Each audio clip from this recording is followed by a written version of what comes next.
চিরদিন তুমি যে আমার সিনেমা। এই সিনেমা বাংলা ইতিহাসে তোলপাড় করা সিনেমা। এই সিনেমাটি দেখেনি এমন লোক খুবই কম আছে, কিন্তু এই সিনেমার কতগুলো ইন্টারেস্টিং গল্প আছে। এই সিনেমার হিরোইন ছিল প্রথমে শুভশ্রী গাঙ্গুলি এবং হরনাথ চক্রবর্তীর বাজিমাত সিনেমার হিরোইন ছিল প্রিয়াঙ্কা।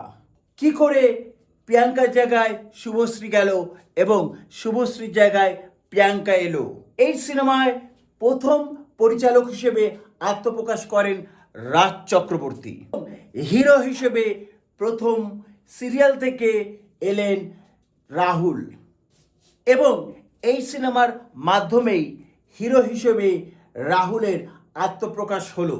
এই সিনেমার মাধ্যমেই জিৎ গাঙ্গুলি বাংলা সিনেমার হিট মিউজিক ডিরেক্টর হয়ে গেল। এই সিনেমাটি করার সময় রাজ চক্রবর্তী রাহুলকে বলেছিল, তুমি বাইক চালাতে পারো কি না? তখন রাহুল বাইক চালাতে না পারলেও বলেছিলেন হ্যাঁ পারি, তার কারণ না বললে হয়তো তার হাত থেকে সিনেমাটি চলে যাবে। তারপর বাইক চালানোর শট দিতে গিয়েই নায়িকা প্রিয়াঙ্কার সাথে অ্যাক্সিডেন্ট হয় এবং প্রিয়াঙ্কাকে হসপিটালে ভর্তি হতে হয় এবং শুটিং বন্ধ হয়ে যায়।